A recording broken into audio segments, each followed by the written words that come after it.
Welcome to the Tech Talks Daily Podcast, where you can learn and be inspired by real-world examples of how technology is transforming businesses and reshaping industries in a language everyone can understand. Here is your host, Neil C. Hughes.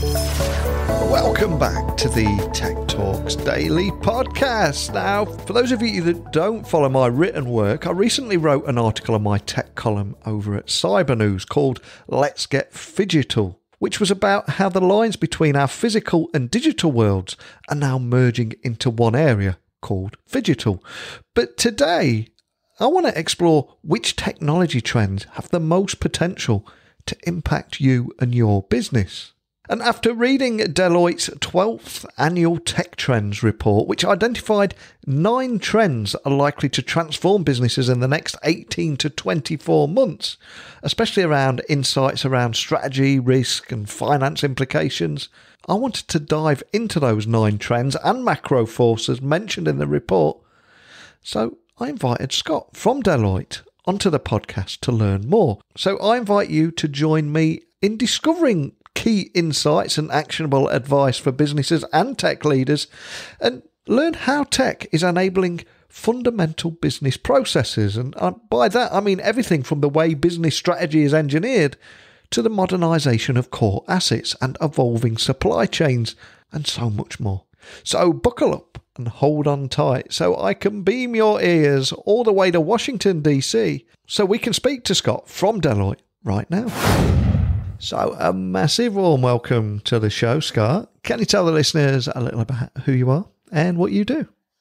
Thanks, Neil. I have the privilege of being the Chief Technology Officer for Deloitte's Government and Public Services practice. In that role, my job is to help clients and teams with emerging technology, not to worry so much about our laptops and cell phones. I also have the privilege of being the Emerging Technology Research Director. And so in that role, I get to look around the globe across industries at what's just over the horizon in terms of technology change. Fantastic. And amidst a year of disruption, one of the reasons I invited you on the podcast today was to learn a little bit more about Deloitte's 12th annual Tech Trends report and how you obtain those insights within that report. Can you just set the scene before we dive into the insights? Absolutely. We've been, as you mentioned, doing the report now for about 12 years. And when we started, we looked around and we said, what would be most useful? And what we figured out was that certainly at the time, and I believe still today, what we try to do is look 18 to 24 months at what is going to be at scale in the enterprise market at that time that's nascent today. We try to go around and collect stories of organizations and people who are leading the change in the market today. We do that so that people can actually understand and envision what that journey is going to be like for them. We put that all together and we put it out into the world for free on the internet.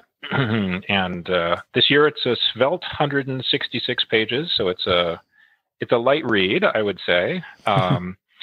But maybe a little more seriously, it's divided up in ways to make the content very easy to consume and for people to get to the parts that they find most interesting.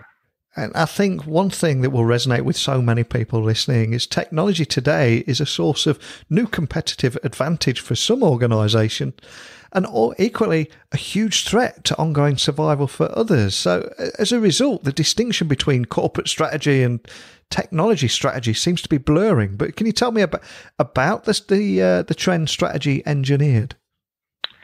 Absolutely. To your point, what we're increasingly seeing as we go forward is organizations are finding that their business strategy and technology strategy are increasingly becoming one. That actually has a number of really interesting implications. One is that it means that those who are in charge of strategy, whether the chief strategy officer, the chief executive officer, the chief operating officer, or whomever it is in the organization, has to be a lot more aware of what's going on within the IT department, has to be a lot more sophisticated about understanding that, and also has to be a lot more willing to engage differently in helping make sure that the technology choices that are being made are actually consistent with the strategy so that the technology implementations don't wind up driving the organization. It's rather the intent that drives the implementation.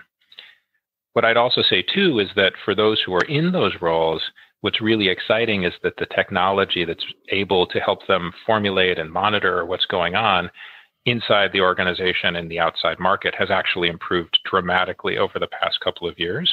And so we're seeing some really interesting changes there as well. And as an ex-IT guy, I still get flashbacks from those legacy applications, especially when you're looking at upgrading to a new operating system. But modernizing legacy enterprise systems and then migrating them to the cloud could help unleash an organization's digital potential. But can you expand on that core revival trend in the report? Absolutely. A lot of what we're seeing here is actually, it's really interesting. In this case, what we're seeing is COVID has helped, encouraged, depending on the industry and the organizations to get a lot more serious about their digital transformations, about their opening up systems, about their journeys to the cloud. And so there's a renewed focus on this idea of how do we not just migrate our systems to the cloud from our current data center, but how do we get the most value out of the capabilities that exist when we get there? We're seeing a lot more renewed interest in, sprucing up or modernizing systems. We're seeing a lot more creativity in business cases and financing options. We're seeing new technologies and techniques that range from everything from low-code platforms to business rule discovery tools for legacy systems. And we're seeing people take a really hard look at how they're implementing their ERP systems to make sure that they come out with a lot less technical debt than they have in times past and upgrades past. And I think something that's going to be in the back of mind for every business leader and decision maker right now is the kind of disruption that we've seen with the COVID-19 pandemic could go on to become the norm. And I think everyone's on that search to become more resilient as a result of that. But when the next global event hits, if it did hit, technology and supply chain leaders won't be able to claim that they didn't see it coming. So can you tell me more about the Supply Unchained trend? Because again, it's a big topic right now, isn't it? It is. And I think if you think a little bit about this idea of strategy being connected to technology and core systems, the back office and mid office and front office systems that run organizations being modernized, supply chain is a really good example of where it's happening across organizations. If you look at a lot of organizations that felt pretty comfortable with their supply chain management a year ago, what they've found is they had a lot of silos of individual functional excellence, from sales to procurement to supply chain management to manufacturing to everything in between. And what organizations are increasingly finding is that they actually need to do a better job of integrating across those different silos to make them work far more effectively together in far more real-time ways. And as a result, we're seeing a lot more integration from the sales side and the forecasting side all the way through manufacturing and procurement, and people rethinking the way that they're doing work. I think one of our clients said it best when he talked about their digital transformation and said he's trying to move his organization from a transaction-focused organization to an analytics-enabled organization. And one of the phrases I'm hearing a lot about at the moment is MLOps, or machine learning ops, and industrialized AI. I'm hearing about them almost on a weekly basis at the moment. But I'm curious, what insights did you uncover in the report in that area and this machine data revolution that we find ourselves in? Yeah, there are a couple of really interesting things going on. And that is, people are starting to say, we've been talking about machine learning and AI for a while. It's been really hard. It's been really bespoke. It's taken us a lot of time and effort to get from idea into production. What can we do to reduce that? in the MLOps perspective, what people have done is taken a page from the DevOps community, whose job it was on the development side to try to figure out how do we go as quickly as we can from idea to deployed system, and doing that by looking across the pipeline of work and events and things that happen to try to smooth that out and make it more efficient. And we're seeing the same thing in the machine learning world. People are relooking at how do I take my precious data scientists and have them focused on the highest and best use activities as opposed to data wrangling? How do I make my development environments for machine learning look more like our production environments? And all of this because a number of organizations are starting to move from tens of machine learning models in production and hundreds to thousands and tens of thousands. And some of those organizations are making millions or billions of decisions every day with machine learning models. And so that's why everything starts to get really interesting and really exciting. The sort of flip side of that is, as people are going on that journey, Neil, what they're realizing is they need way more data. The data needs to be organized in a different way because we've spent 50 years organizing data to feed a small number of key performance indicators to a small number of executives to make a small handful of decisions. If you think about what I just said about some of the machine learning that people are moving towards, they're realizing we want lots and lots of data available very, very quickly to make hundreds or thousands or millions of decisions an hour. And so suddenly we're realizing with our machine data revolution that we actually have to fundamentally rethink the way we organize and structure data to better feed all of these models and help turn the crank in terms of getting the machine learning into production and the AI that people are looking for. Excellent. And another hot topic right now is cybersecurity, of course. And last year there was a lot of talk around zero trust and that approach of never trust, always verified. Do you think that will continue this year? I do. I had the privilege of talking to a number of individuals about this. And I think what people are finally realizing is that the idea that we were somehow there was a way to make parts of the technology infrastructure and organization safe, and that we could somehow separate that from an unsafe world has become increasingly untrue. As a result, what we're seeing is people starting to say, if I assume that every device, every system, every database, everything in my organization is available as if it were on the internet, what does that mean in terms of how I should approach security, how I should approach authorization and authentication? And that's actually what's led to this zero trust posture. On the face of it, a lot of people say, well, if we're going to have more security, then that actually means more inconvenience. The interesting part that a number of organizations have realized is not necessarily so. By making a lot of these systems more secure using these zero trust ideas, what people have found is they're more comfortable making them internet accessible. And so no longer do I necessarily have to go through a VPN or a virtual private network connection to do my job. There are increasing numbers of systems I can now use directly on the internet from my cafe or my home or what have you.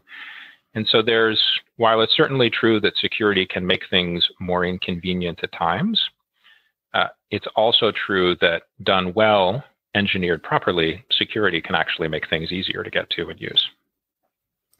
And I have spoken with a number of business leaders over the last 12 months. And one of the things that I've picked up on is a lot of, especially during the world's largest unplanned work from home experiment continues, a lot are starting to think, how can we keep momentum? How can we avoid going back to the slow way that we used to work? And will remote work become the new rule or the exception? I'm curious, what kind of thing have you seen out there? I think what we're seeing is a huge number of different experiments that are going on. Yeah. I also think that we've only begun to see the capabilities of what we can do when we have digitally enabled remote work. If you think back a couple of years, what we really had was analog-enabled remote work. People were always on the phone. But today, we're on video conferences, we can start to see one another. What's interesting is I like to, and some of my colleagues like to do this as well, is think about this like the transition from LP records to CDs. For those of us who are old enough to remember that time, what wound up happening was if you were an audiophile and you truly loved music, the quality of the music on CDs was slightly worse than the quality you would get from LPs. And that seemed like a terrible thing at the time. But by digitizing music, we went from CDs to MP3s, over time to streaming with personalization and other recommendations.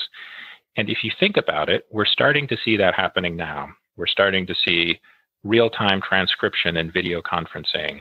We have technology that can analyze people's voices and faces to figure out whether or not they're paying attention or not. And over time, what I expect is as those conference technologies and the digital collaboration technologies get better, and we're not just little green squares on the screen, but we have a more meaningful experience working with one another, that it will feel a lot more natural and normal to be able to have a couple people in person collaborating with a couple people who are remote, and have the remote people not feel like second-class citizens in that collaboration and conversation. And from there, it will, I believe, be much less important to most people, the distinction of where you are, and that will become much more of a choice. You go into the office to see people as opposed to going into the office because that's where we work. Completely agree with you. And I'm too a man of a certain age that remembers that shift from LPs to CDs to the digital music. And I know Neil Young speaks passionately about that topic. In fact, it's a topic for a completely different podcast, that one. It could have a whole episode dedicated to that. But when we do look back at 2020, I don't think we'll be looking back through rose-tinted glasses of nostalgia like we do other years, but I think it will be the turning point when most of the population adapted to digital interactions to conduct their everyday lives, whether working from home, online schooling, or ordering groceries. The list goes on and on. But what other insights did you gain in the report as the line between those physical and digital worlds begin to disappear? I mean, I read the other day, there's even a phrase for that. It's called, I think it's phygital now. I don't know if you've heard that. But what else did you uncover there? A lot of what we're seeing is people increasingly rethinking how do we best combine the digital convenience that we've all been forced to adjust to with the social value of human interaction. And so this idea that people are experimenting with is how do we make the most out of being in person with one another and combine that with the convenience of digital. In retail, we're seeing the experiments where people are rethinking what is the value of a store, because traditionally stores have been inventory spots and shopping spots and experience spots. And maybe that's not necessarily the future of retail. What's even more interesting, though, is as we rethink all of these things, as we rethink the nature of digital interactions, as we look at the power that all of the data that we have and the machine learning and other things uncover, what we start to realize is that we can actually now tailor experiences much more to the individual. So that, Neil, your experience in a store, in a stadium, with a sports team might be completely different from my experience, even though we're at the same game, we're in the same outlet, it might actually wind up being completely different. And so it's a really interesting space to watch, because on one hand, we have the promise of tailoring such that you might prefer something that is more human and I might prefer something that is more efficient and digital, or my children might prefer something that's more efficient and digital since they're allergic to talking to their fellow human beings. But we're seeing this possibility and configuration going forward that's actually really interesting. And so watching this space and watching how brands and organizations are going to increasingly tailor to the individual and increasingly blur the digital and physical is actually a really, really interesting space to watch. And for anybody listening that would like to dive a little bit deeper and have a look at that report, can you remind everyone listening where they can find that report and contact your team or connect with you online if they'd like to carry on the conversation we started today? Absolutely. The easiest place to go look is Tech Trends 2021 on Deloitte.com. A search in your favorite search engine will get you there pretty quickly.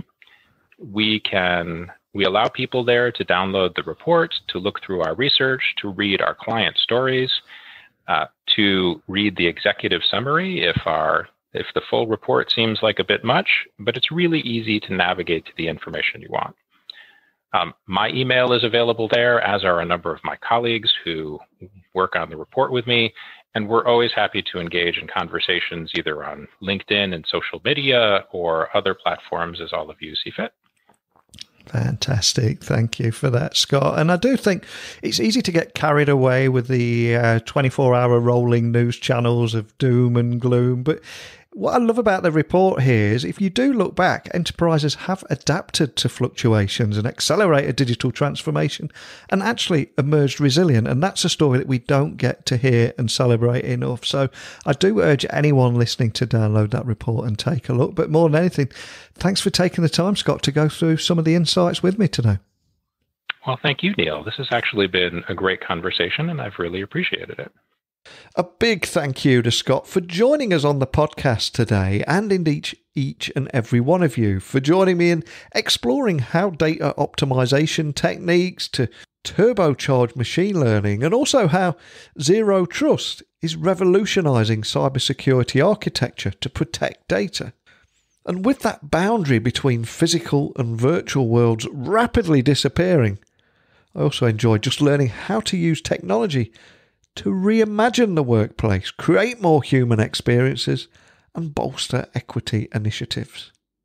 But over to you, I pass this virtual microphone back towards your good selves. You've heard me speak, you've heard Scott from Deloitte talk about these tech trends. What do they mean to you and your business? Email me, techblogwriter@outlook.com, Twitter, Instagram, Clubhouse, whatever it might be. Look for me at Neil C. Hughes. Questions, pictures for the show, or comments about today's episode, I'd love to hear from you. But I'm afraid we're out of time once again. Where does the time go? But I will return again tomorrow. I've already got a guest booked in, ready to speak with you all. So a big thank you for listening. And until next time, don't be a stranger. Thank you for listening to the Tech Talks Daily Podcast with Neil C. Hughes. Remember, technology works best when it brings people together.